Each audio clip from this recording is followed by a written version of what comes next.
For the Padres, the offseason has arrived, but for Padres Hot Tub, it just means we keep on going. We're a week-to-week show, and we're a show that's driven by our community. We couldn't let up now.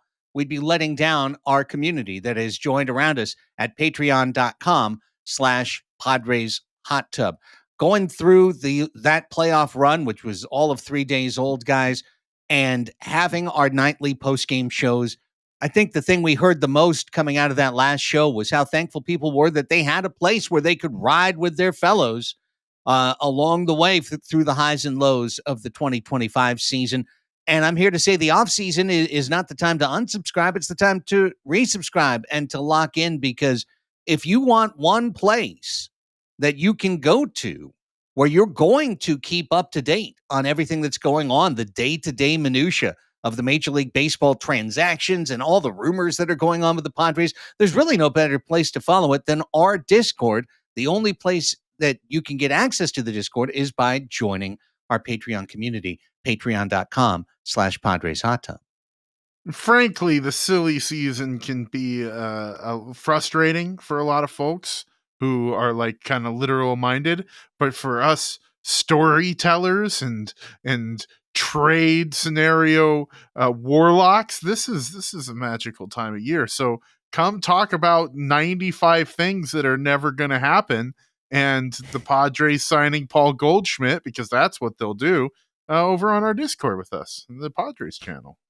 Yeah, I mean, one of the things that we always talk about with the Discord is, you want to be around during spring training. You want to be around during the All-Star game selection stuff. You want to be around for the postseason. You also want to be around for the winter meetings. You want to be around for arbitration deadline day. You want to be around for the Rule 5 draft when AJ Preller inevitably goes sicko mode and finds our next eighth inning high leverage arm that is going to inevitably be there. What was the kid's name? Not Luis Garcia, because that's a guy. Who was the kid?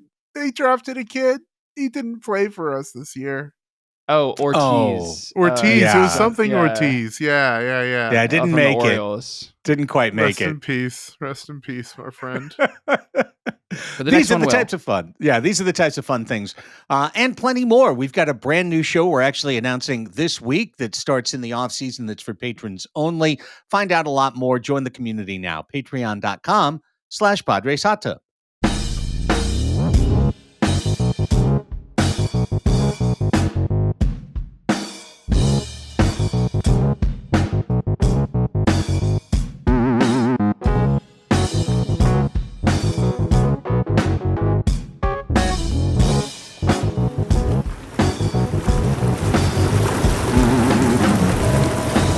Padres Hot Tub, everybody. Greg Elston, Chris Reed, Raphie Cantor, back with you. It's Monday, October 6th, and yep, don't need to watch baseball, stupid baseball. Don't need to watch you. Padres out, Cubs onward, Brewers beat them. American League playoffs have been pretty fun so far. National League kind of feeling a little Dodger and Ev. I hope not, but we'll find out as we go along. Gentlemen, it's great to see you here. I know, the intensity of the past week can lead to some raw feelings along the way, but what better way than now to settle in, take a look back, review, and begin the process of moving forward. Christopher? I've got Poison Ivy.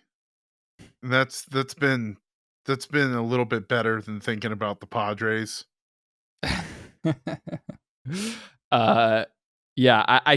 You guys keep saying this word Padres. I don't know what that is. Could you explain that to me? I've never heard of this. Imagine it's a thing that goes away at the end. That produces sadness. Yeah. It's a storefront that actually every October turns into a Spirit Halloween. Exactly. It's a loving family unit that just happens to go out for cigarettes in the last game of the playoffs and never comes back. But boy. Here we are. Okay. let's start off with some quick housekeeping. And we want to start off by announcing for our patrons a brand new show. Now, previously, patrons, one of the benefits that they had was a show that Chris and Raphie and I would do, and previously John and I would do, called Banter. And Banter would be basically we turned on the mics and, hey, what'd you do this week? What'd you do this week? Okay, here's what I did this week. Here's something we're thinking about. Here's a topic that came to our minds in the last 5 minutes. Let's discuss it. Here's something going on in the world. Let's discuss it. And it was a fine show. It was okay, but it didn't really have a lot of structure to it. Every once in a while, it would turn more worldly, and it would get kind of sad. And then because we were doing so many post-game shows this year, we did around 90 post-game shows this year. We decided for the stretch run of the season, we were going to shelve Banter. We were going to put it into the workshop, and it was going to come out as a brand new show. And so we have. And so next week, we are going to begin doing, for our patrons, it's a patron-exclusive podcast, Banter the Show. And here's how Banter the Show will work. It's brand new. We have a new dedicated channel in our Discord. By the time you hear this, it'll be created.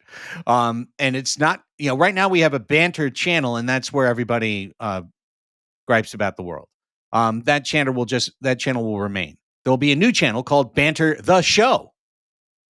And in that channel, we are asking you to drop show suggestions, topics, silly things, games, exercises, things you'd like to see the three of us do.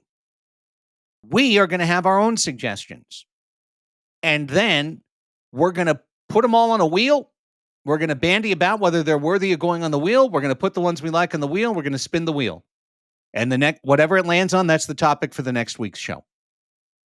So it's going to be fun. It'll be varied, and it's driven by you guys. The topics come from you guys, the ideas. We'll have our own, we're not going to just be like, oh, well, nobody came up with an idea, so no show this week. We'll have our own. But the idea is that they keep going up on the wheel. That's going to be fun. We're going to be, do we want to do this? Do we not want to do this? Will this be good? Okay, put it up on the wheel. 2-1, this one goes up. 2-1, this one's shot down. And then we spin the wheel, and then the next week, that's the show. That's the show. And then when we're done with that topic, we get new suggestions, we put them on the wheel, we spin the wheel again. If you've ever watched or listened to a show called Rob and Akiva Need a Podcast? Yes, I'm stealing this format almost directly. But that's what we're going to do. Banter the Show. So it's for patrons only. It's another good reason to sign up if you haven't. Patreon.com/Padres Hot Tub. But guys, I'm really looking forward to the fun and the randomness of what Banter the Show can be week to week. It could be anything, even a boat. I look forward to Chris's newly attuned and refined improv skills. I suppose we will be yes-anding. It could happen through much of the show. It could happen. So Banter the Show. Stay tuned. If you happen to be watching us on YouTube, you can hit that thumbs up. Oprah. What? No, you don't, Oprah. It's one of my favorite 30 Rock moments of all time. It's a cut to Jenna and Tina Fey as they're doing improv back in college. And the Tina Fey is doing, she's a suggestion, and it's just potatoes. She's like, okay, potatoes. And Tina Fey goes, I sure do like these French fried taters. And Jenna goes, no, you don't, Oprah. That's classic. Amazing. So yeah, hey, if you're watching on YouTube and give us that thumbs up, please do hit subscribe. You won't miss any of our videos going forward, including Chris's shorts, Raphie's deep dives, everything else. You can find that. If you happen to be listening on podcast and you can offer us a 5-star review, a kind written review, whether it's on Spotify, Apple Podcasts, or wherever, we appreciate all of you. Thank you for helping us be where we are. Okay, all of that's done. Nothing but baseball going forward. Let's briefly look at the Cubs series in review, much more in terms of what did we learn. If you want to hear more in-depth stuff, obviously patrons have heard game-by-game post-game shows, but Raphie posted the one after Game 3, which went almost 2 hours and got into most of the issues that the club had. I want to start with a really basic question. Now that you're, 72 plus hours removed, did this Padres team, did they really have the juice? Was this a team that could have gone all the way and it failed on the first step? Or was this a team that couldn't go all the way and lost in the first round?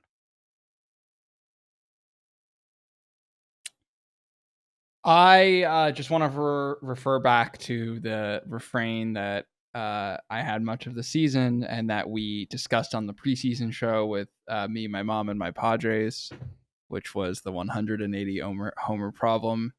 And I think pretty much this is going to go into some of our later topics, specifically when we talk about AJ Preller. But I think it was pretty evident what the problem that this team had from the jump was that there wasn't enough slug. And if you look around the teams that are still persisting in this postseason, they are homering their way through it. I mean, the Blue Jays are demolishing the Yankees right now, demolishing on the backs of grand slams and massive home runs. And I mean, Vladdy Jr. has been unconscious through a lot of that and just like truly, out of his mind. But, they're not doing it with Petco Park hitting. They're not hitting into the gaps. They're hitting it over the fence. And I just don't know. The Padres had World Series caliber pitching. Like, I think that is evident. Like the bullpen for sure. The bullpen for sure, but also when you're in the playoffs, you can have an unbelievable bullpen, and that can theoretically win you a game. It helps to have an ace or two, like a true ace. And, Nick Pivetta pitched fine in his game. So, but I think that they had the horses on the pitching side of it to pull it out if they had an offense that was capable of clawing something back. But they just didn't. So I don't know if, I'm a bloomer in the sheets, doomer in the streets, or maybe the other way around. I don't know. But it's like when the games are on, I'm blooming. Like I have to believe that they're going to pull it out, because otherwise, why would I watch? And that's why I personally never really understood the dooming in game. It's like, that's, I have to believe. But in the 21 other hours of the day, I can be sort of pessimistic, and the off season is the long night they always talked about on Game of Thrones, and I'm a watcher on the wall, and from my vantage point on the wall, I saw the wildling of lack of slug. I'm getting so lost in this metaphor, but it's I'm just gonna. That was the long way of saying no, Craig. I don't know that they really had the juice. I think they had the juice, but then they partied too hard, celebrating their wild card berth. And is that a narrative? That's my narrative now. You're Coach Quintero. Your call is coming up next. Didn't have their eyes on the prize. No, I'm just joshing. Escondido, I can't hear you.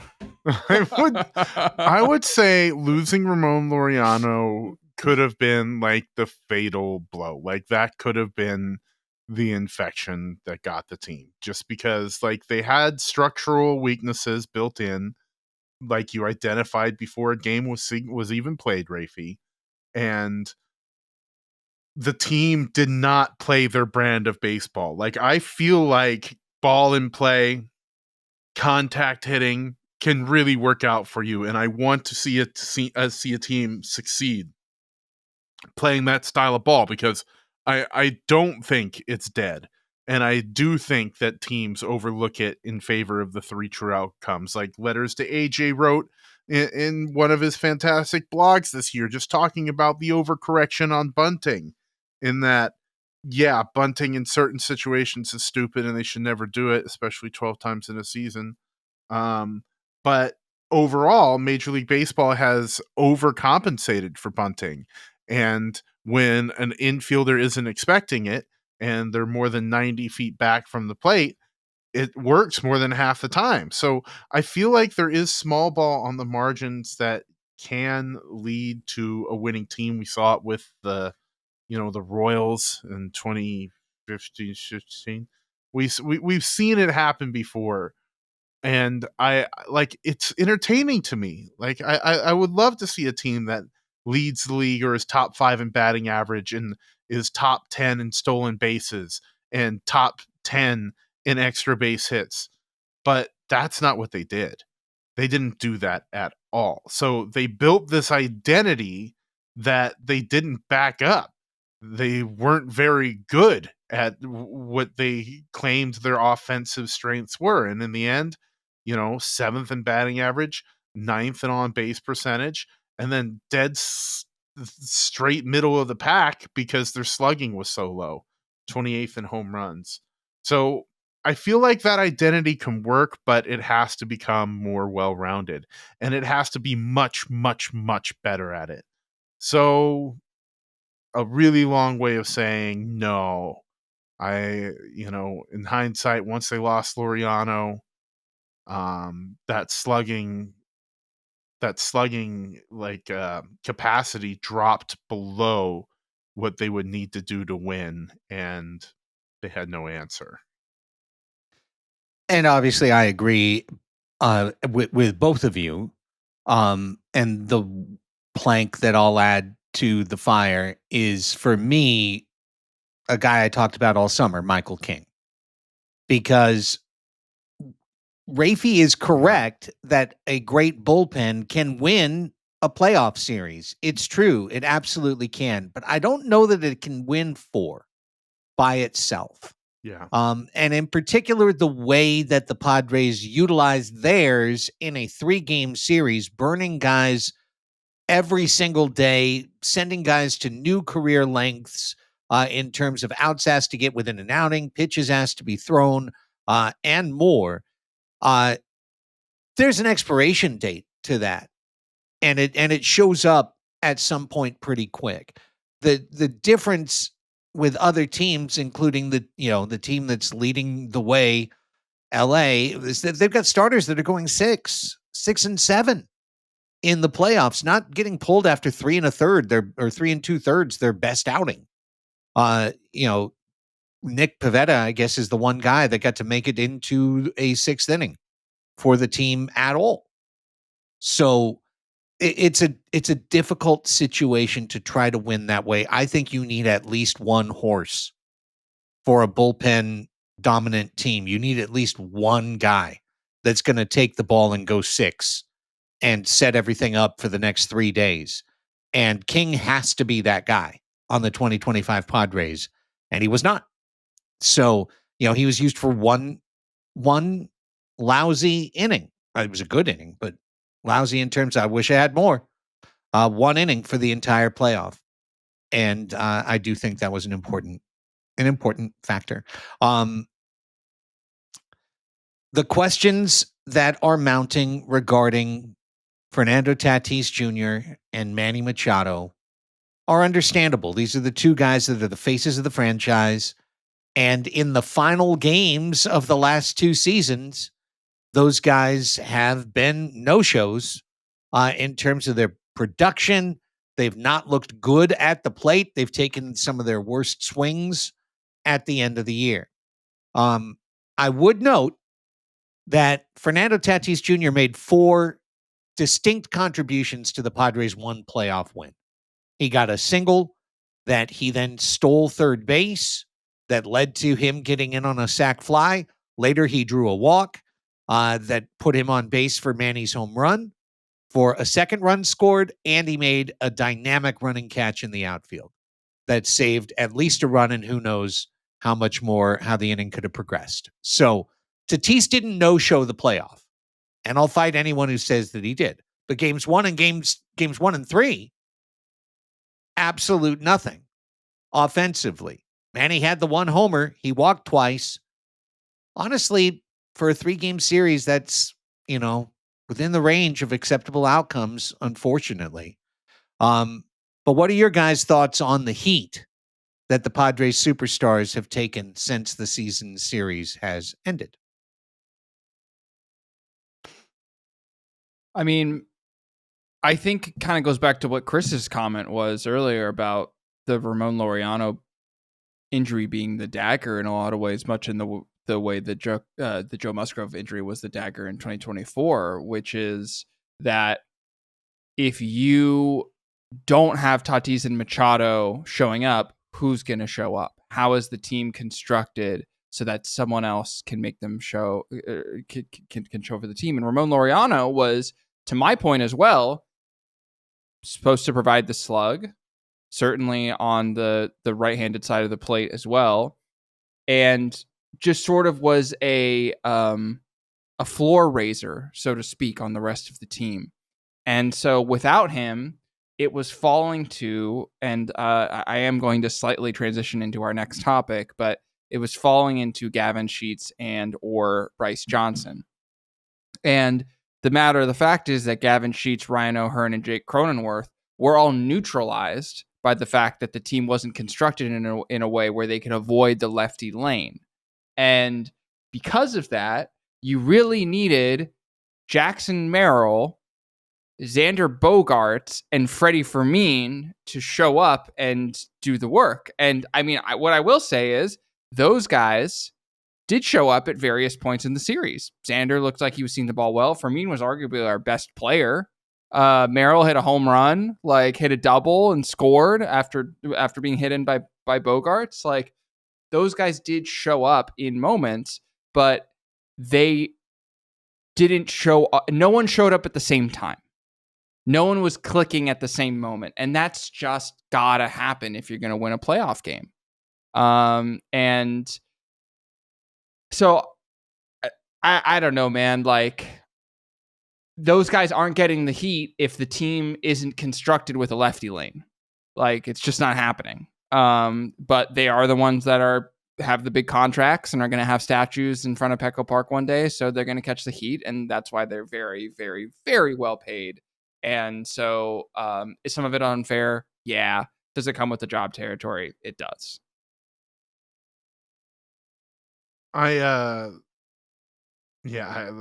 not much more to say on it, guys. Like, these are just fundamental, like, lapses in building a monster of a baseball team, right? And in this day and age, like, you have to be playing perfect as a team with moxie, a la the 2023 Rangers, which also had a couple of monsters, in their lineup, or you have to be a monster. You have to be a beast of a franchise, So,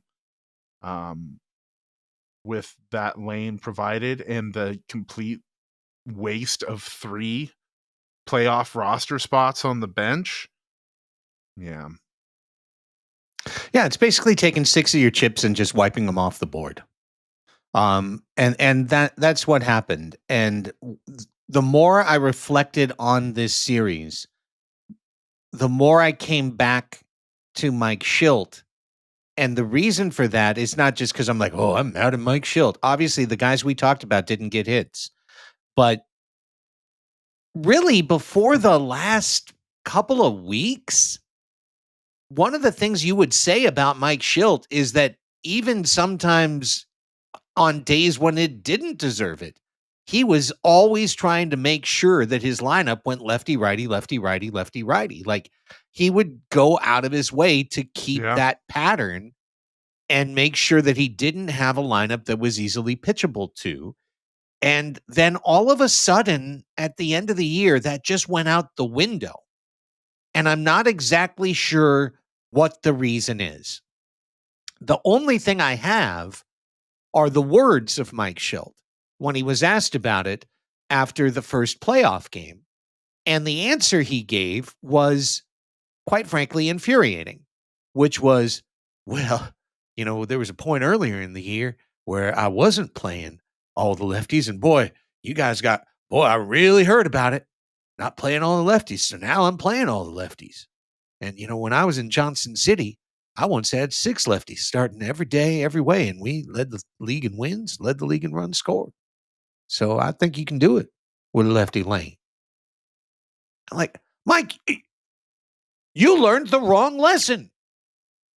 They weren't saying that you had to play all the lefties. We were saying you're playing the wrong ones. Bench your eyes. Put Sheets and O'Hearn in the lineup together. Instead, I heard lefties. Here come the lefties.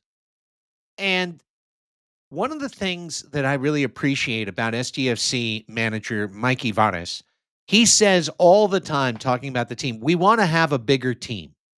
He talks about it when he rotates his lineup. We want to have a bigger team. What he means by that is more guys that you can count on. More guys that are all part of the flow so that one is in, one is out. It doesn't matter. We're a big team. We can accomplish the same goal with this group of people, and this is a big group of people. Mike didn't do that in the playoffs. He made himself the smallest team possible. He needed to rely, and I know this sounds stupid, okay, but they scored 5 runs in 3 games. He needed to rely on Jose Iglesias. The guy's on the roster for one reason. It's not to get 2 at-bats in 3 games against lefties. It's to be in the lineup when there's a lefty so you don't have 3 lefties in a row in a lane. O'Hearn, Sheets, and Cronenworth went 3 for 26 in the Cubs playoff series. And to me, that was by design. So people I saw for one day, our Discord was ripping Cronenworth. It was like Rip Cronenworth Day. Oh, he went 0 for 11, 0 for 11. Like, yeah, well, those 3 guys were set up to fail, and they failed. That's on management. That's not on the 3 players. Those 3 players each could make an individual case for why they should be in the lineup against lefties. O'Hearn's numbers were better against lefties. Sheets hung in there at a level he had never done previous in his career. Cronenworth's on-base percentage was actually higher against lefties than righties this year by a few percentage points. But when you put the 3 of them together, you create a strategic disadvantage for yourself, and you create just the easiest pitching roadmap in the playoffs for your opponent. And that's what happened. So it just really disappointed me, mostly in retrospect, that we had a small team on games 2, game 1, game 3. We couldn't look at Luis Camposano and say, get in there, big boy. Put that big right-handed bat in there. We need you. We couldn't look at Iglesias and go, come on, Jose. This is what you've been here all year for, buddy. Get on in there. Hey, Sheetsy, wait for your turn. There's going to be a huge moment later in the game against Valencia or against Brad Keller. We're going to have you ready for those dudes so that you're ready to come in and be in a position to succeed. No, it was, you guys said start the lefties. I start the lefties. And then the bench was nothing. There's no one there. So that's the thing that upsets me the most. The most crystallized argument I have against the way Mike Shildt managed that playoff. He made his team smaller. Yeah, I don't. We've said it all. I think we should move on. Okay, there it is. The playoffs continue. Do you guys have any rooting interest going forward? I guess the Mariners. Yeah, it would be fun if it were Mariners, Blue Jays, or Brewers like in it. Frankly, there's parts of them that sucks, but I'll just be happy if the Phillies win this series. It would be fun to see that. Craig, do you have a feeling? This is Craig's, a strong Craig's feeling? Prop. Yeah, I'm rooting for the Jays. I love it. Wow, Jays did right by their fan base earlier this season when they extended Vladdy. Sure did. Like this season could have went very different for them without that. Oh, John Smoltz told me for the last 2 days that a contact hitting team is the way to win in the playoffs, right? Because Toronto is that to him. Oh no! Yeah, he was like, okay. Some people think this isn't the right way to play baseball. They're showing it away, but this is the right way to win games. He was doing his whole thing, but yeah, listen, I've been a passive Blue Jays fan since 2015, when for a couple 3 different random reasons I attached to a good Blue Jays team and followed them. The Blue Jays were 11th in home runs in the MLB, by the way. So Yeah. Contact and homers. It's really good when you put them both together. yeah, It's great. one average, one on base percentage, 11 homers. That's really good. It's fun. I've really enjoyed it the last couple of games. So go Jays. I do have a rooting interest, and I can't root for anyone on the National League side. Although if Milwaukee got there, it'd just be funny. For the Pat Murphy of it all. Yeah. Do we all think LA is going to win or what? I think LA has an unfair structural advantage that somewhat breaks the game and allows them to play really bad baseball some parts of the year and then have a bunch of monsters be healthy in October and have Roki Sasaki as their closer and Tyler Glasnow pitching out of the bullpen. So I really hope not. Like, I think the Blue Jays are a really great hybrid of the right things with baseball. And some of the things I like about baseball, like you said, number one in average. They've gone out and paid people. They paid Max Scherzer to be a 6th starter this year. The rotation, if for the folks who say you can't pay starting pitchers and have success, I would say the Blue Jays are a fine example of doing so. Yeah, I mean, I'm trying to look up what the Dodgers record was against the Cubs this year. So just give me 1 second and I will do so. But I just feel like I'm thinking back to that first week of September, guys, when we played the Twins and the Orioles and the Rockies. Yeah. And we lost the division, and the Dodgers actually would have lost the Cubs, the tiebreaker against the Cubs. So if the Padres had gone 5-1 that week instead of going 1-5, then it would have been them winning the division and hosting a playoff series against the Reds. And it would have been the Dodgers traveling to Chicago and playing at Wrigley Field. And they didn't. And that was obviously a much, much harder path than I mean, what the Dodgers did to the Reds is honestly really sad for Major League Baseball.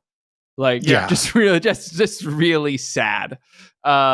And that, you by guys, the way, expanded playoffs. Anybody can get in. Anybody can get in and make a run. Much in the same way that the Padres have no one to blame but themselves for the Dodgers' path.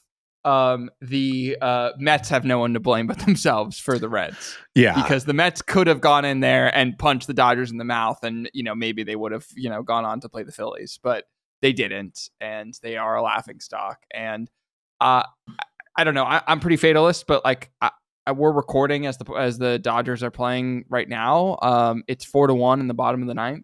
So unless something crazy happens, the Dodgers are going to take a 2-0 lead back to LA, and then they'll play one of the Cubs or the Brewers. And don't feel like either of those teams are going to stack up against them. So, it's looking pretty bleak. Yeah, in the middle of the season, you were getting the national people starting to talk about how, see, baseball's not broken. The Dodgers aren't breaking baseball. And they were doing this stupid little victory lap, about it all being fine, what the Dodgers do in the middle of the time when it mattered the least, when the Dodgers were trying the least, when they don't give a shit about what happens. The Dodgers built a team that could play to their 50th percentile, and they were going to win 90 games. Right. And then as long as they are healthy in October, they're a friggin' 7-headed monster, man. And there were all these stupid victory laps getting taken. Well, talk to me in 3 weeks, boys. Tell me how great that team is for baseball. Well, they broke baseball in a different way. In the winter, they broke baseball by spending $500 million on one roster and spending over $100 million in luxury tax fees. But then and being able to sign the top international amateur free agent for nothing. Correct. On top of everything else, who's now closing games for them in the playoffs. But pumping 100. In another way, they broke baseball in a way it hadn't been broken before. They NBA'd baseball. Baseball is supposed to be NBA playoff mid-season malaise proof. It's the one sport you need to go hard 6 months in a row because otherwise, nope. Dodgers as Chris said, have proven they can now half-ass their way through, spend literally the entire season the way a team spends their last week of the season, getting everything lined up for the playoffs, lining everything up perfectly. And then all they care about is going in that way. And Andrew Friedman had multiple interviews in the middle of the year where they said, by the end of the year, we're going to be this team that nobody wants to face. And here they are. So now they've created a brand new thing whereby you can go to the 2026 season and say, you know what, as a consumer of baseball, I really don't need to watch this portion of the season at all because the Dodgers have proven to me that it doesn't matter. And it's they really built irrelevant. the ultimate team for Dodgers fans. They built the team for that I don't city. even have to watch. You can show up in just in October and enjoy the playoffs. So it is. It's very frustrating. Okay. The final part of the show will be a look back at the 2025 season in review, and we're going to do it through a series of questions. And with those questions, they will spark conversation, and by the end of it, we'll have our review. We begin with the first question. Gentlemen, who was, in your opinion, the Padres MVP of 2025? I had a pedantic question to this. Are we using most valuable player in the literal sense in that they have to be a player, or is it the most important person in the organization? I allow full creative latitude. You can interpret it as the most valuable, performer. Well, in that case, that was it's Bobby Cressy, hands down. There you go. Bobby Cressy, bringing the you won it vibes again, Bobby. to the Petco, keeping that place pumping. Like you can't keep getting no away doubt. With it. I think it kind of unquestionably has to be Ruben Niebla. If it's not, like, if we don't have to do a player, maybe not unquestionably, but I suppose you guys are about to question that. It wasn't going to be my pick, so yeah. He kept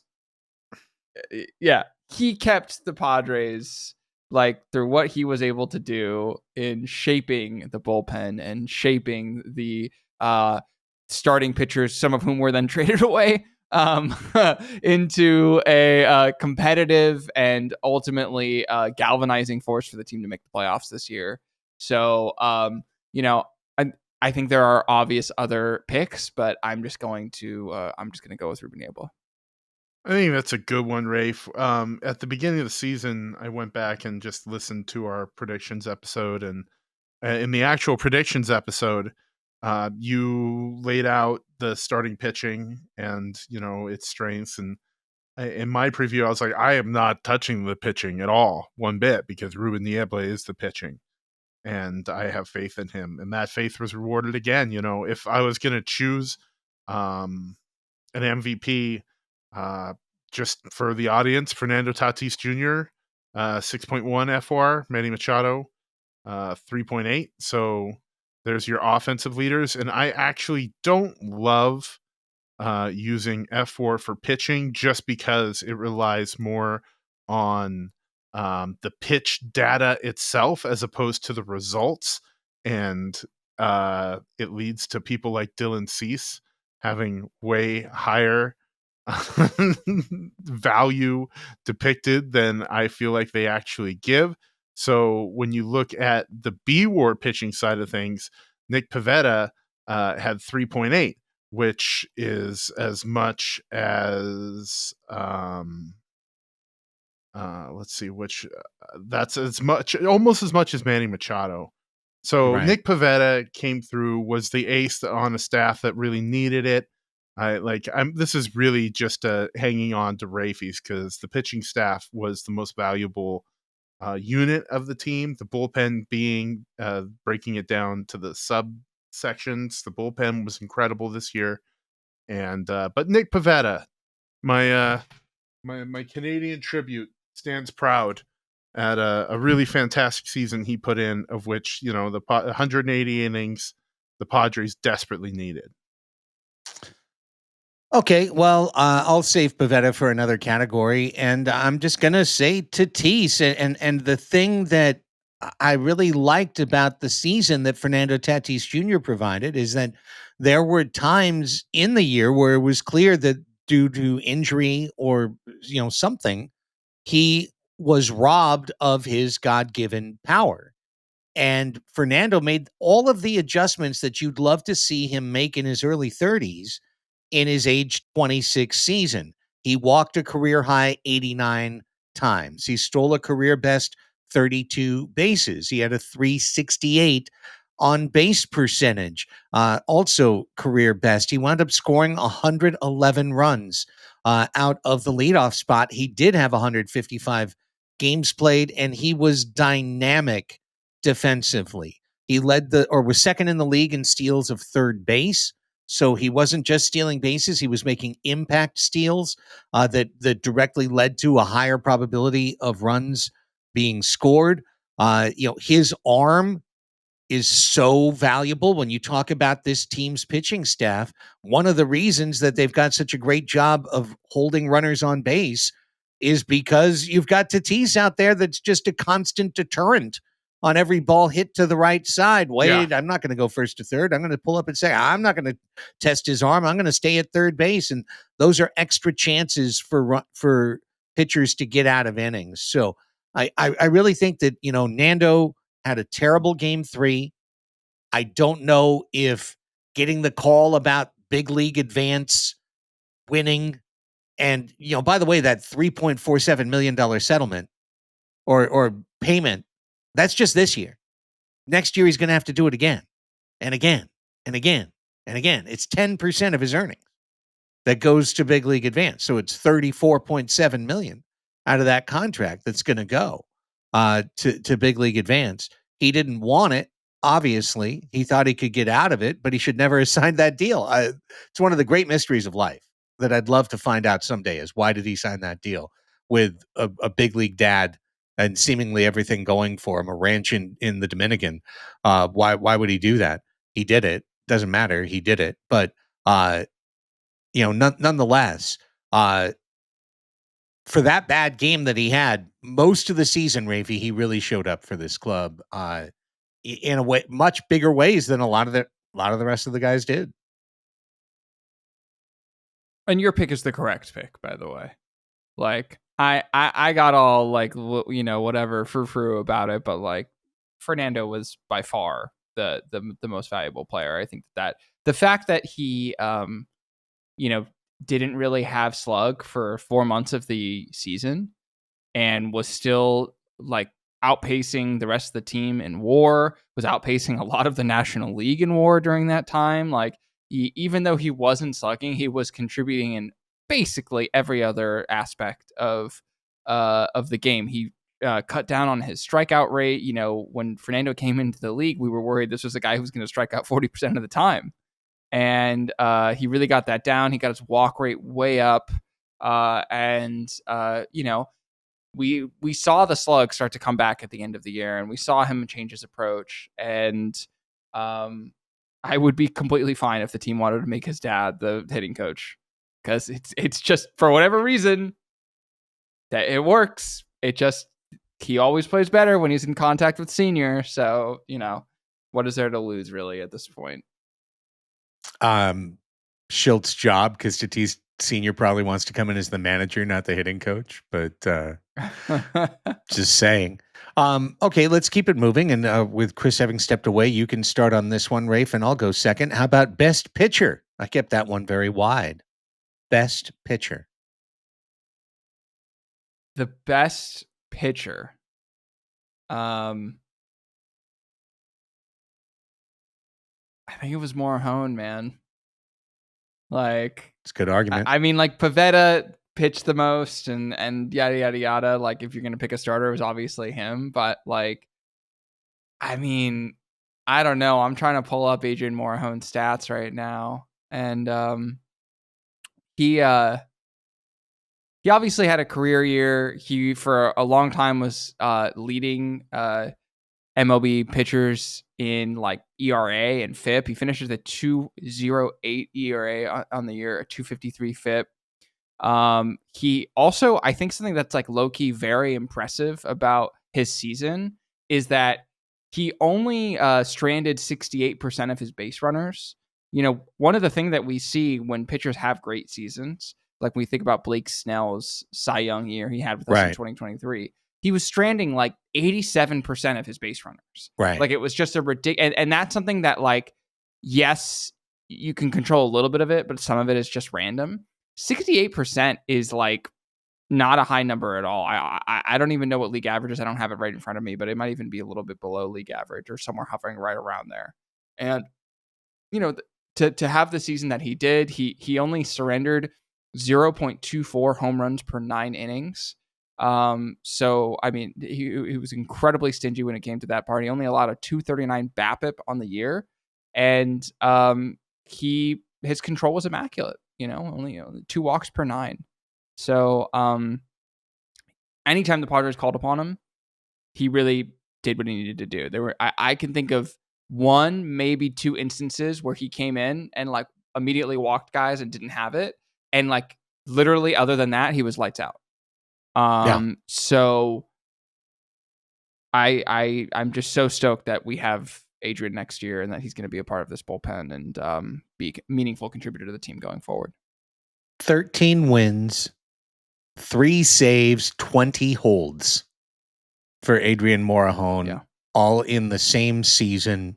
Pitched every inning from the 4th to the 10th for the San Diego Padres over the course of the 2025 season. I think it's a tremendous answer.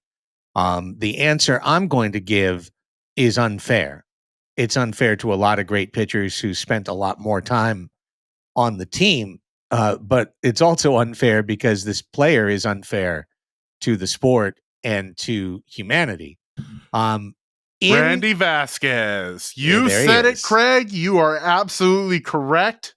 My guy, breaking all the science boys' brains. Wait, what? No, you said Randy Vasquez? you said Randy Vasquez. I was actually winding up for a different pitch. But that's okay. So as you just so beautifully laid out all the great cases, Raphie, for Adrian Morejon, in 75 games, Adrian Morejon generated 2.4 BWAR. I mean, he had just such an incredible season.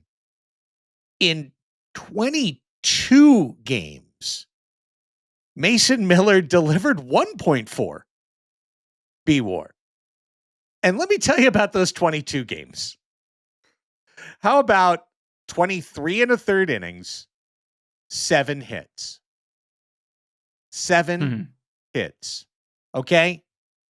One of those hits was a 2-run homer by Lourdes Gurriel Jr. The fastest pitch ever hit out of a major league park for a home run. Other than that, he didn't give up a run. In 2 months, he walked 10 and he struck out 45 in 23 innings. Yes, that's 2 an inning minus 1 lousy inning where he got 2 ground balls. You know? So this guy basically came in and threw a shutout inning with 2 strikeouts every time until he got to the end of the year when it was a 4 out with 3 strikeouts or a 5 out with 4 strikeouts down the stretch. His ERA plus with the Padres was 5.62. His FIP was 1.12. Simply superhuman, Mason Miller. And I didn't say pitching MVP. I just said best pitcher. There's nobody that I'd rather watch in baseball than that big old corn-fed hoss lining it up and throwing in 104 on the dot and a slider that's unbelievable. hittable. Mason Miller is my pick. And Chris, Randy Vasquez is yours, so we can. Oh, No, I would just piggyback on yours, man. Mason Miller is such an exciting player. He is like, and I want to see him extended and I want to see him stretched out because he's done it before. That's in his background before he pitched in the big leagues. There was talk about Oakland having him start, but wanting to preserve him and develop him in a way that would minimize injury.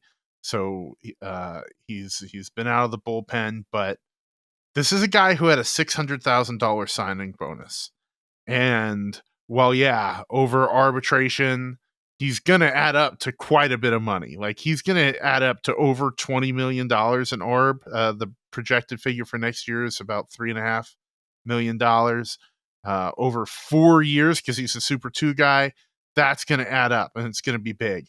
But right now, before he even gets an arbitration meeting or those figures are even thought about, the Padres can add a couple more years to what he's guaranteed of those 4, can tack on another $30-40 million, give the guy a signing bonus that is big and incentivizes him and stretch him out to be a friggin' Paul Skeens, like really a marquee player in the game. I feel like this guy could be with the proper development and heading into the starting rotation. And that's the asset I want to see.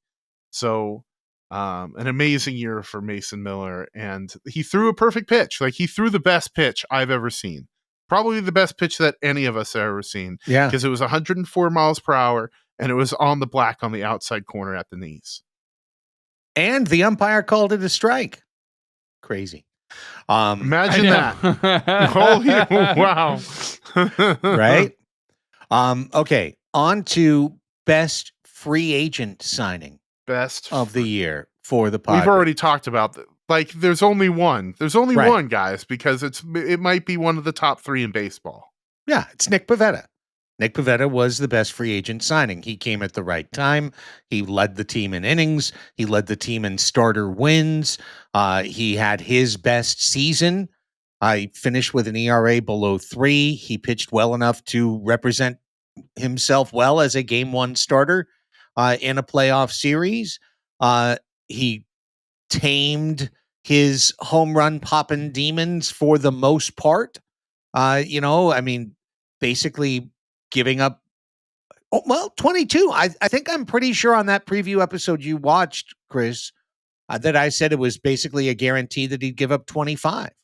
So he actually came in 3 under that for the season in 181 innings, career best, 190 strikeouts, career best, FIP of 349. And literally cost the team, I think, $4 million between signing bonus and salary this year. That'll go up to $19 million next year. And then he will have the option of terminating. And if he pitches as well next year as he did this year, he will certainly terminate his deal. But, we thought the same thing about Michael King. And then, Mike put together a year that was not that this year because of injuries. So who knows what the future holds, but there's just no question. I figured this would be the quickest category. Nick Pivetta was our best free agent signing.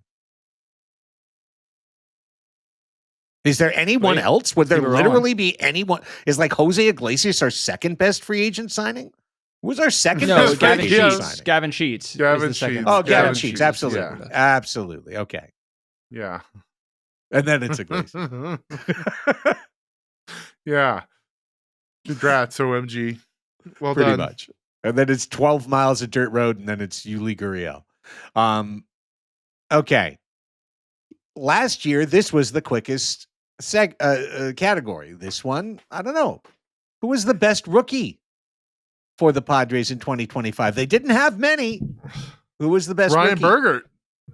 Ryan Bergert was the best rookie. Yeah, that's a good one. And did you actually know that according to Fangraphs this year, Stephen Kolek still had rookie status? Yeah, it makes sense too. just purely based off of F-WAR, Stephen Kolek is the best Padres rookie.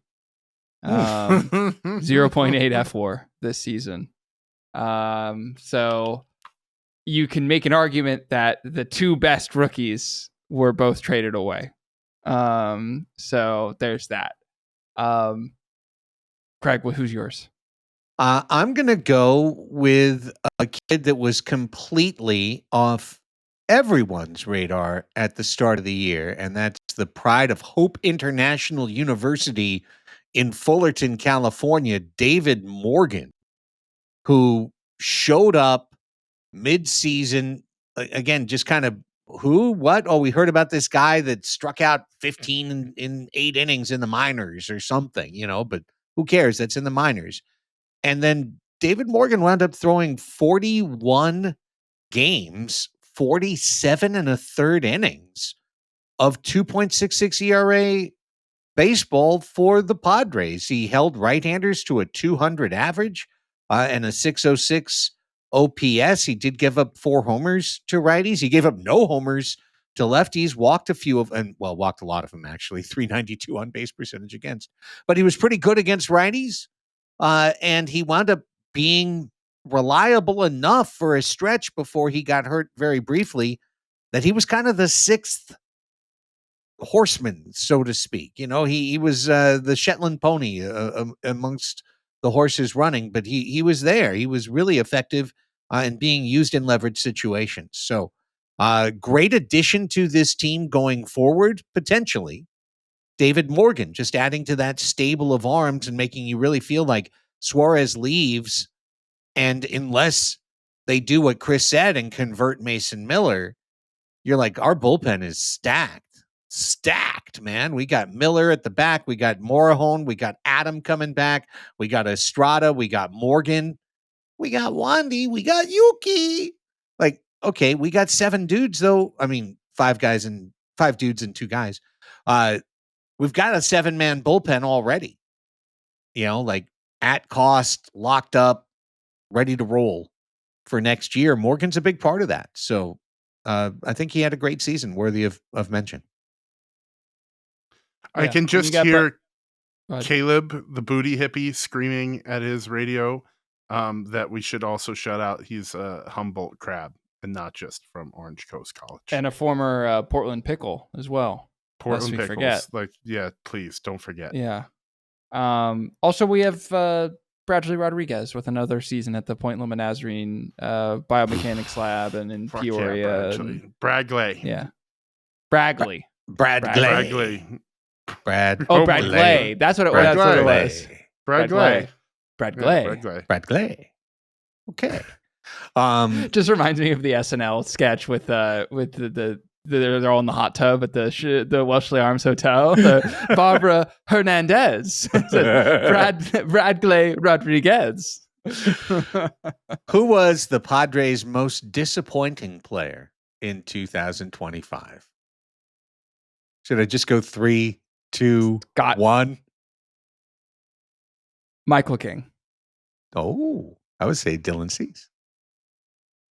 That's a good one. Dylan Cease was healthy. Yeah.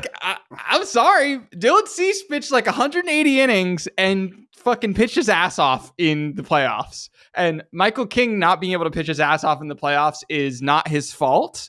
He should have pitched more in that game. But I can't believe we're getting one more Dylan Cease slander in after he shut us up forever in his playoff start.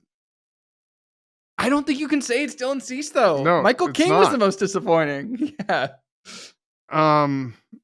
That's not the most disappointing to me. I think the most disappointing is Jackson Miller. Jackson Miller, Jackson Merrill. It's a new band I'm starting.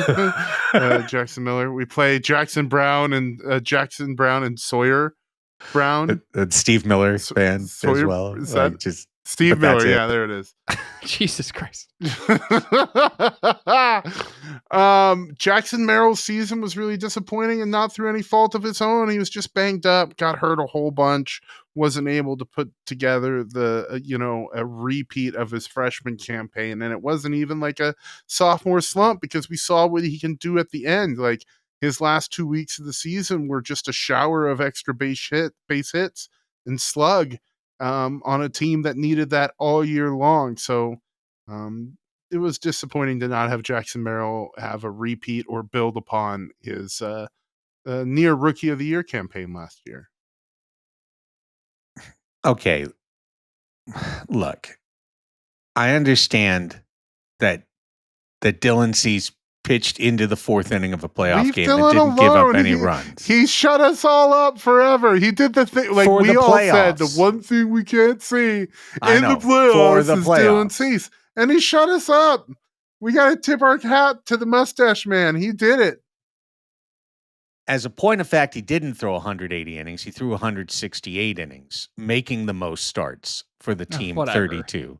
I know. It is. It doesn't matter. But to me, the guy, when we talk about there was a week that could have cost the Padres a sliding door in the division, I also think there's a spot in the rotation that if he pitches the way he was supposed to pitch, going toward his big free agent payday, that the Padres win 5 or 6 more games in the regular season if Dylan Cease isn't dilettante Dylan for like 5 of those 6 months. He was pretty bad all year long. And he got it a little bit together in September, and then he pitched, pretty darn good against the Cubs, and arguably could have been left in that game, to continue to pitch. But then if he gives up a 3-run bomb, we would have all been upset. So, Mike Schilt pulled him to go to Morejon. We can't really be upset about that. But I'm still, I will always think of 2025 as disappointing in that we had this guy who I was so excited to see what he would do. And instead, what he mostly did was 4 innings, 3 runs, 88 pitches out of the game. I just so disagree. You know that Michael King threw fewer innings than Stephen Kolek did for the Padres this year. Stephen Kolek threw 79 innings. What is he supposed to do? Okay, He was hurt. Okay. I know, but we're talking about like, oh well, Dylan should have pitched better, and like in those games, and like we would have won those games if things had been different. Well, it's like, well, if things had been different, if Michael King had been healthy, That's and fair. also just as a point of fact, Michael King had a 442 FIP this year, and Dylan Cease had a 356 FIP because Dylan Cease struck out like 215 guys and had an 11.5 Ks per facts, 9. Though, can those statistics technically be facts? They're all just so made up. They're just so created by a formula. Is that a fact?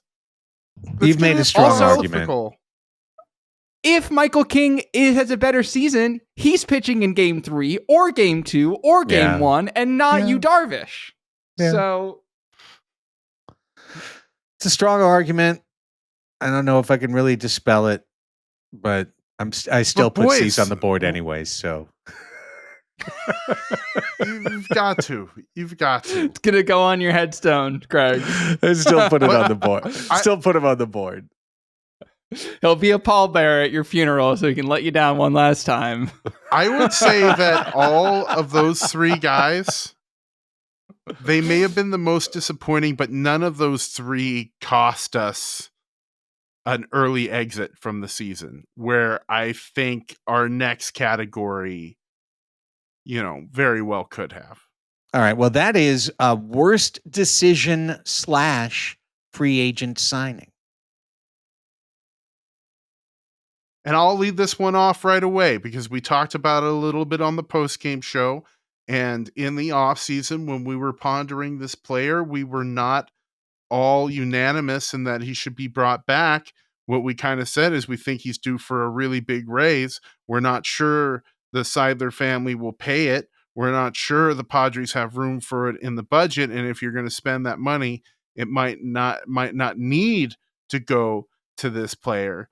But as it turns out, this guy was completely irreplaceable. Who knows what decisions he makes in the off season about recovery.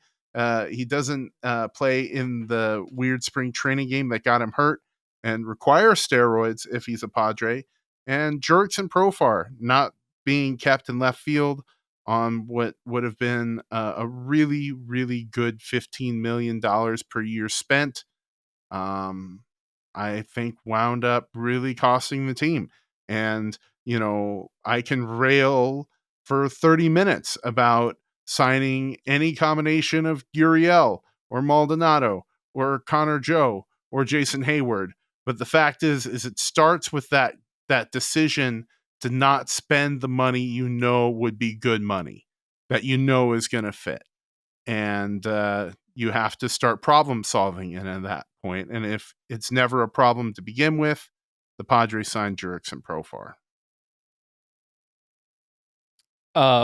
So does this specifically have to do with players who do or do not sign with the team, or can it be the worst decision in terms of how the team chose to align itself? Or I will once again give you full creative latitude. Thinking that you have a first baseman who hits 7 home runs in a year as a way to construct a team is dumb and bad. And that is, any zit-faced 14-year-old who plays MLB The Show could have told you that. So sorry. I mean, that's going to influence our Preller discussion, but giving him 675 at bats doesn't help. I don't care if it's Tony effing Gwynn. If you're like, we need a guy to hit 360 for this to work, it's a bad plan. It's a bad plan. So that's my most. And by the way, he's hitting second. That's it. That's the worst decision. Yeah, correct. I mean, correct. Objectively right, dude. I think I'm gonna not the question, but. Yeah. I'm going to kind of stay on Chris's general area, but I'm going to say maybe the worst decision was for ownership to go radio silent from December through February as the Shield Seidler lawsuit became public story number 1. And all of a sudden the Padres were tight-lipped publicly and cracking the whip behind the scenes and trying to stifle dissent. But meanwhile, they stifled activity. They didn't do anything. And they left AJ with like a bunch of the tickets that you collect for skee ball at Chuck E. Cheese to try and build the back end of the roster. And he used it to pick up the same kind of crap that you could get at the prize booth at Chuck E. Cheese. I'm pretty sure you could pick up Yuli Gurriel for like 20 tickets on skee ball. He's there. He's sitting there. He's just hanging out all day, rating girls. I can imagine that being a future job for him.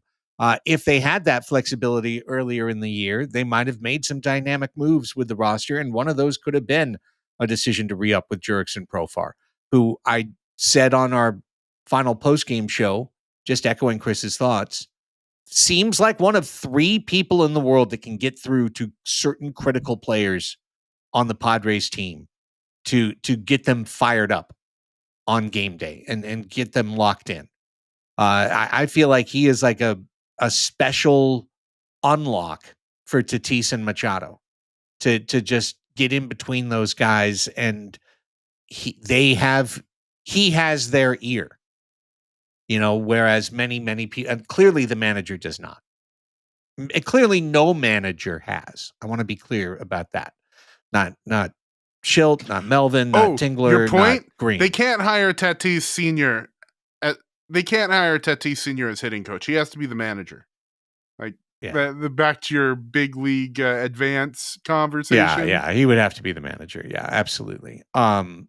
So that's what I'm going to look at there. I just think that there was,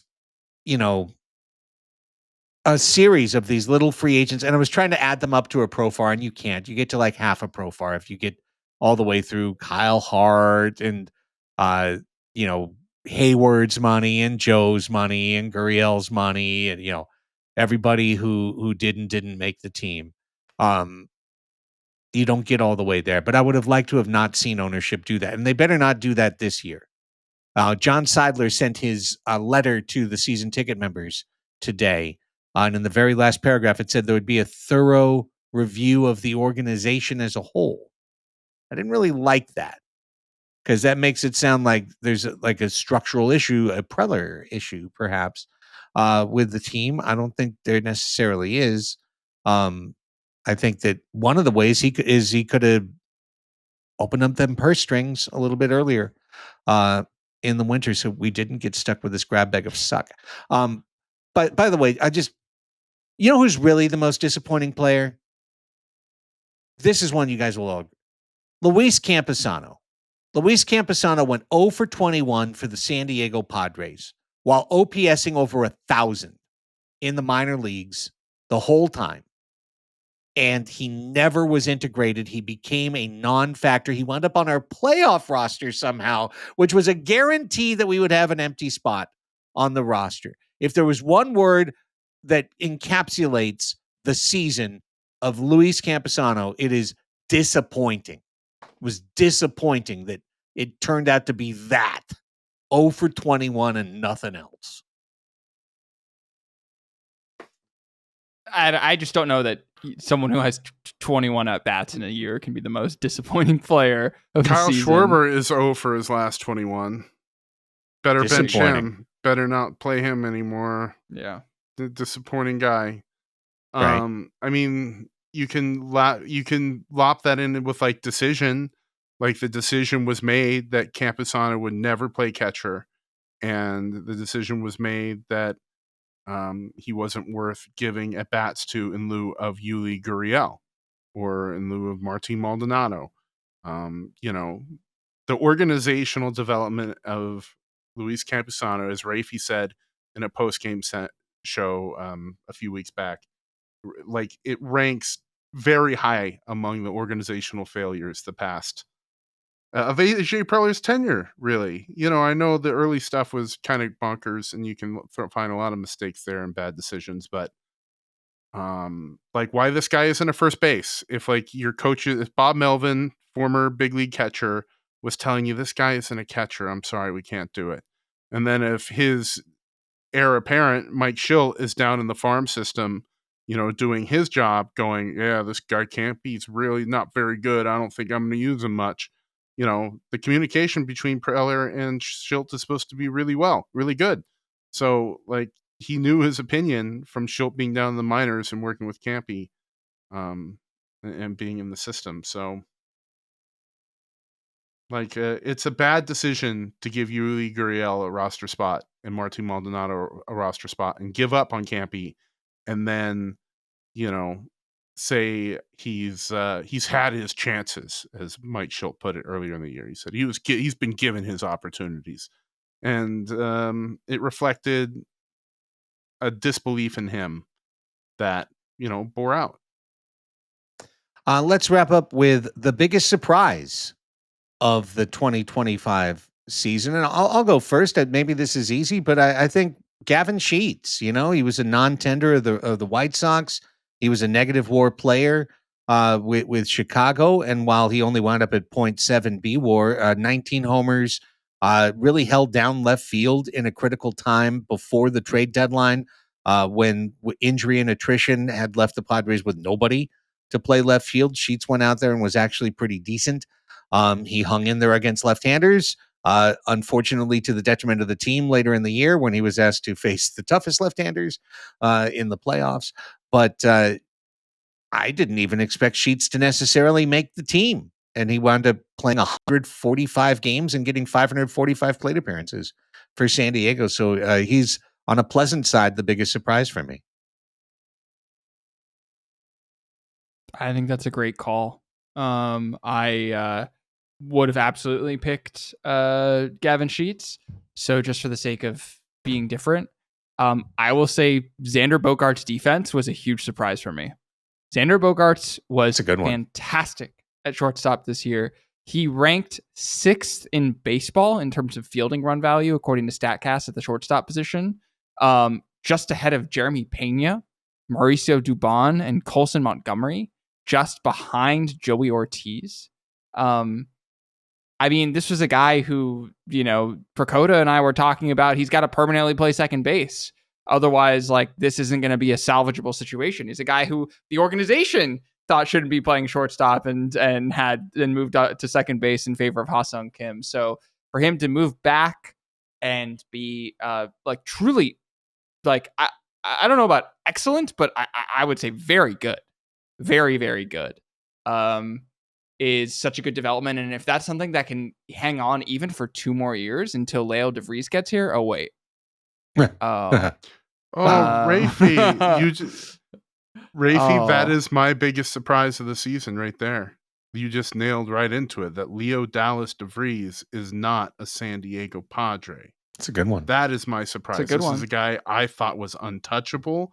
I thought from just looking at the organizational roadmap that you were just alluding to, with Xander Bogaerts getting older, with Jacob Cronenworth getting older, I thought that this guy was somebody they were relying on, and that we wouldn't trade every single freaking prospect in the system.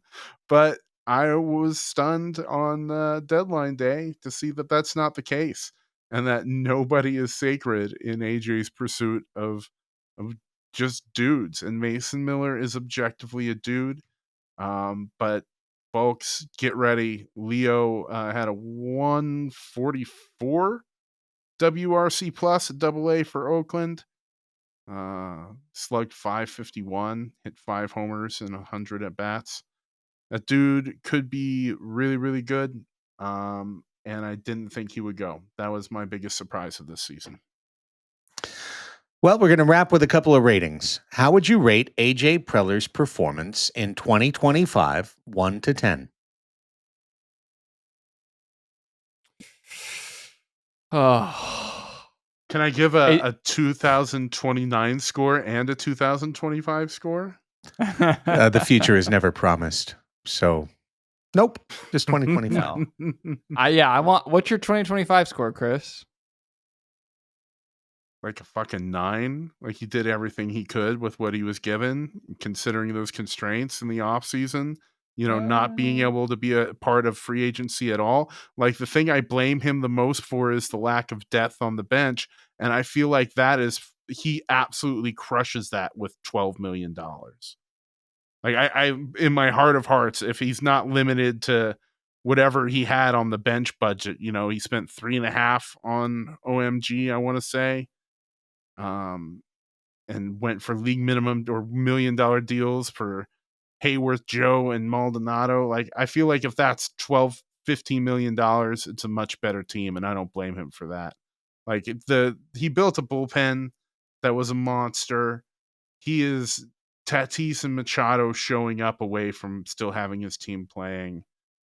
I don't know. It could be pretty rosy of an outlook, but I think like AJ Preller built a pretty damn good team, or maybe an 8. I talked myself down to an 8.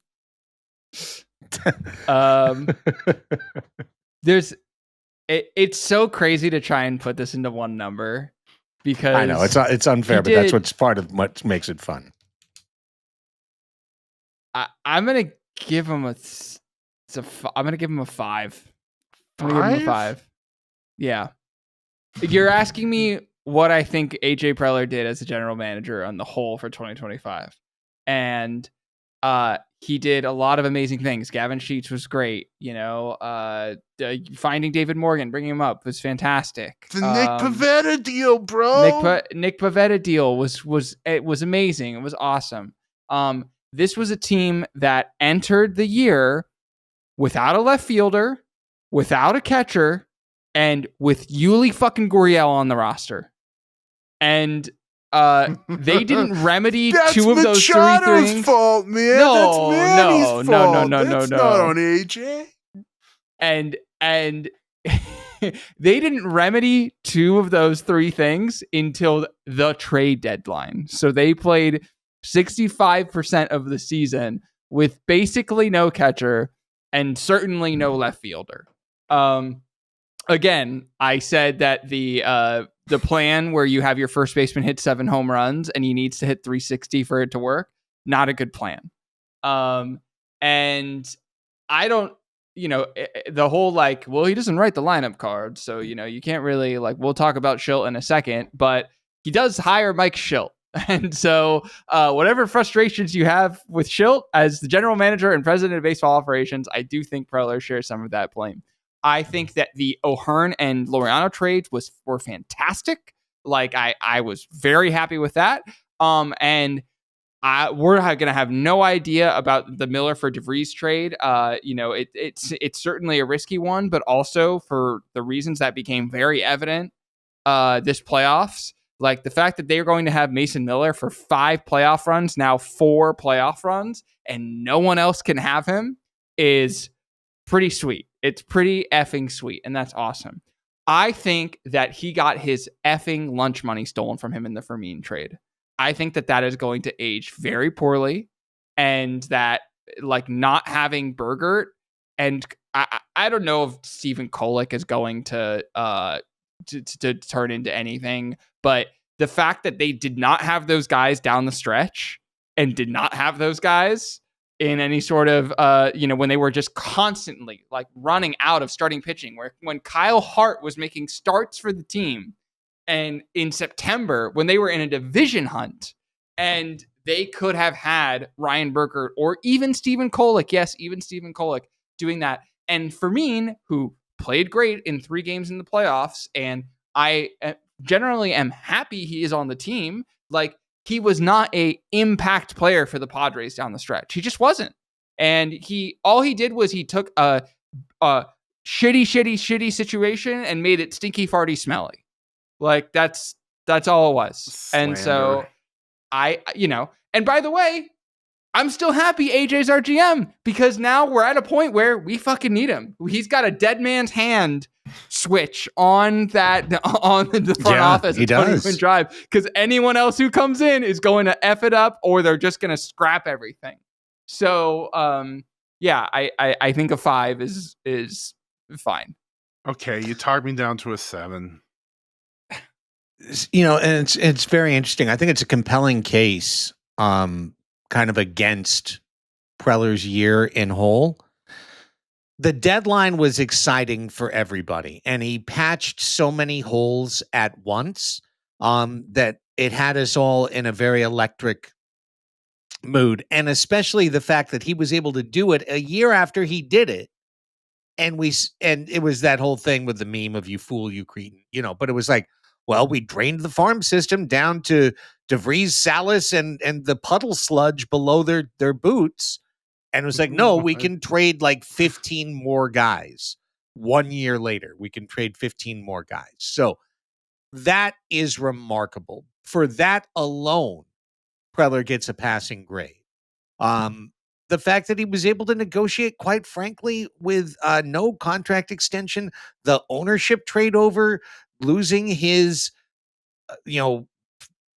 benefactor, in Peter Seidler, having it replaced with a bean counter and a dude in a quarter zip that never has a nice thing to say about him ever, in terms of the group dog. He was able to negotiate all that and still keep his momentum rolling. That's pretty incredible too. And then I get to this, which is all the people he took a shot at and missed on this year, because last year, for the listening audience. AJ got a lot of guys right, whether it was Estrada or Solano or Peralta in the outfield. Like, he hit on so many guys this year. So many choices he made. Right. Absolutely Profar last year. Now, easy choice because he knows the secret sauce on Jerkson, but still. Okay. For all I love him, God bless him, Jose Iglesias was negative 0.7 BWAR this year for the Padres. Martin Maldonado, negative 0.3. Tyler Wade, negative 0.6. Jason Hayward, negative 0.6. Oscar Gonzalez, negative 0.5. Trenton fucking Brooks, negative 0.5. Yuli Gurriel, negative 0.5. Connor Joe was only here for 2 weeks. He still managed to put up a negative 0.2. I throw in Kyle Hart, negative 0.4. That's a guy that they brought in hoping was going to be 6th starter, maybe 80, 100 innings for this team. He wound up being 40 innings, 9 homers allowed. And By the way, Nestor Cortez and JP Sears picked up at the deadline, added up to exactly 0 B-Wars. So that's a group of 2, 4, 6, 8, 10, 11 players. Those were 11 independent decisions made by AJ that netted negative 4.3 B-War for the San Diego Padres. I mean, that feels like a couple of wins and maybe the difference between a division and a wild card, or maybe the difference between hosting a wild card series and not hosting a wild card series. And I hope I'm not previewing Eric Grupner's performance review of AJ Preller, happened today for all we know, within the ivory tower, saying, look at these guys. Maybe these guys cost us all that home playoff revenue, AJ.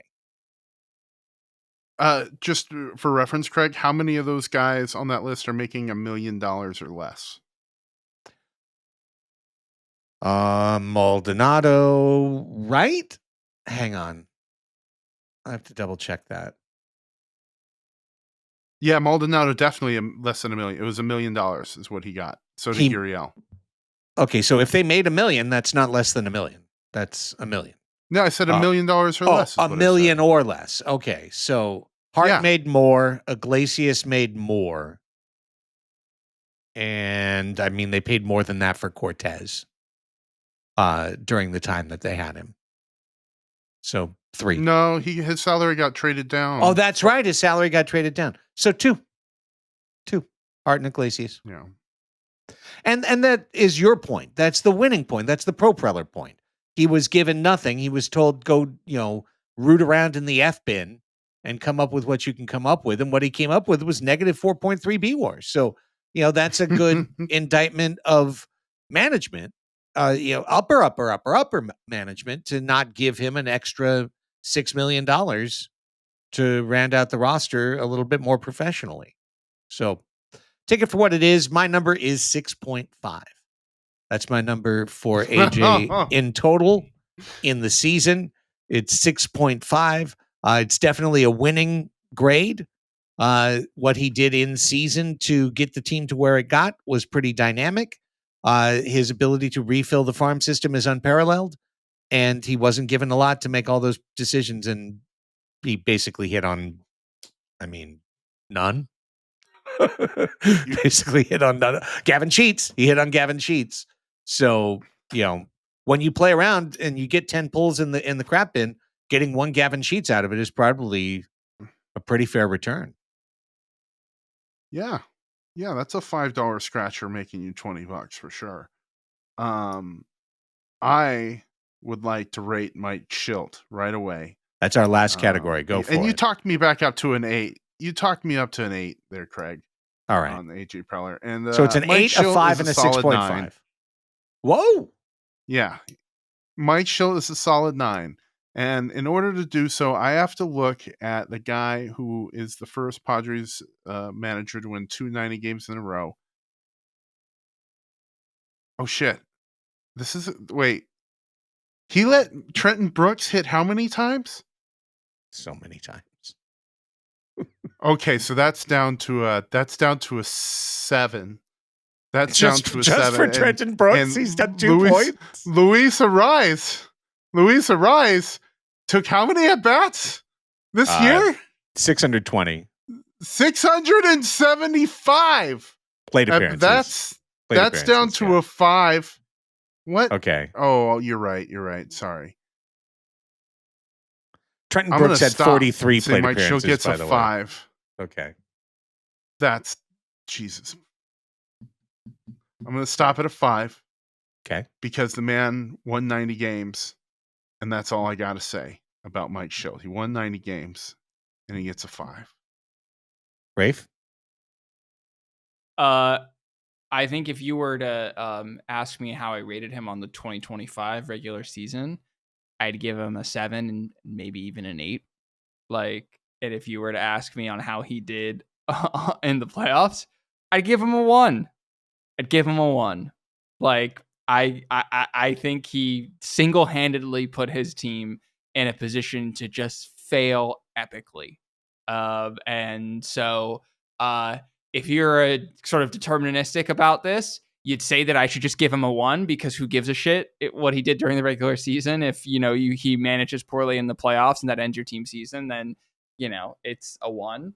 I'm not going to be that simplistic about it, but I think that you could probably say, Chris, you're right. It's probably a 5, which I know that's the same as my AJ Preller pick, but I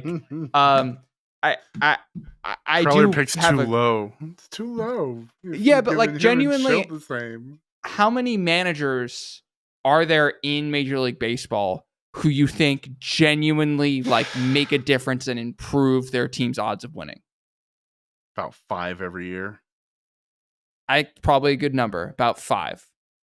And I think you can say pretty much Mike Shildt isn't in that 5. And I think there are probably 5 managers who tank their team's chances in a year. And I don't think Mike Shildt was in that 5 either. So he's kind of left in this big, shitty, murky middle. Craig, how do you rate Mike Shildt? I'm going to split it a different way. And then that leads to another question. Okay. I think handling the Padres pitching staff, Mike Shildt gets like an 8.5 for me. Like 8.5, Yeah. 9. I think he's about as good as you get when it comes to managing the bullpen, getting the right guys into the right spots at the right time. And for some reason, maybe it's Ruben, for some reason, The MVP. The MVP. Yeah, exactly. Mike has no qualm whatsoever with stepping all over the egos of the highly paid starting pitchers on his team, whereas he would never take out Luis Ariz no matter what. He was perfectly happy to take out Yu Darvish when, 1 run crossed the plate and things were looking dire in the second inning of a playoff game. Well, come on, cuz we're talking about the all-time Japanese strikeout leader and wins leader. If he used his trophy case managing, he would have just left Yu Darvish in until he got out of the jam or it was 7-0. For some reason, he's got no problem walking out to take the ball from a dude with 4 2/3 innings pitched, because this was the moment where he might give up the big shot. And he did that to Cease a handful of times this year and went out and got him at 4 1/3 or 4 2/3. I'm all for it because I don't care about that win stat. That's why Adrian Morejon got 13 wins. Like half of those should have been Dylan Cease's if he could go deeper in the game. Nonetheless, I think he really handled the staff well, which leads to a question. How much is that him? How much is that Ruben saying, Mike, get Adrian up. Mike, it's time to go to Morgan. Mike, Pivetta doesn't have it. Time to pull him. Mike, Cease has lost 4 miles off his fastball. It's time to get him out of there. You might be able to make the argument that my 8.5 rating for Shildt on pitching is all Niebla, and that Mike has virtually nothing to do with it. But I'm going to give him the credit because he's the guy who walks out of the dugout and makes the moves. 8.5. Managing the offense of the San Diego Padres, I'm going to give him a 2. I think he's terrible. I think he's terrible. I don't think he's got a clue. He's stubborn. When his offense gets in a rut, he is unwilling to change it. Go back to his first ever lineup decision, putting Xander Bogaerts at leadoff for 40 games as he was OPSing like 500 and hitting 150 and 160. Well, we can't get what? And being insulted when you asked why not move him down in the order? He's hitting so bad. Well, that question was asked about Luis Ariz, 16 times to Sunday, and the answer was always he's 3-time batting champion because he would only juggle something for like a game and then would go back to the rut. The lefty lane, the predilection for bunting a runner from first to second base. My God, that's failing basic math. You can't get a 5 score on my offensive rating if you're failing basic math by bunting runners from first to second base in Major League Baseball games. It's embarrassing. And then to defend it and double down on it is repulsive, to be honest with you. I have no And faith. then blame your players when they do it in the playoffs. Absolutely. When you set the culture and when, blame it, but he was also like, he kind of thought it was a good baseball play and he's wrong. I don't have faith in he didn't utilize O'Hearn properly. He didn't bat Laureano high enough in the lineup when Laureano was hitting well. And then when Laureano was hitting poorly, he had Laureano up in the lineup and he wouldn't move him down. I think he's bad at lineup creation. I think he caters to the egos of his everyday field players and is very afraid to upset them and, in fact, kind of lets them run the ship. Whereas on the pitching side, it's the complete and exact opposite. Everyone is used properly and ruthlessly and, efficiently, and it's remarkable. So I'm an 8.5 how he handles the pitching, and I'm a flat fucking 2 for how he handles the offense. And if that pitches out to I don't know what the exact average is. What's the average of 10.5? So 5.25. That's what I give him, a 5.25.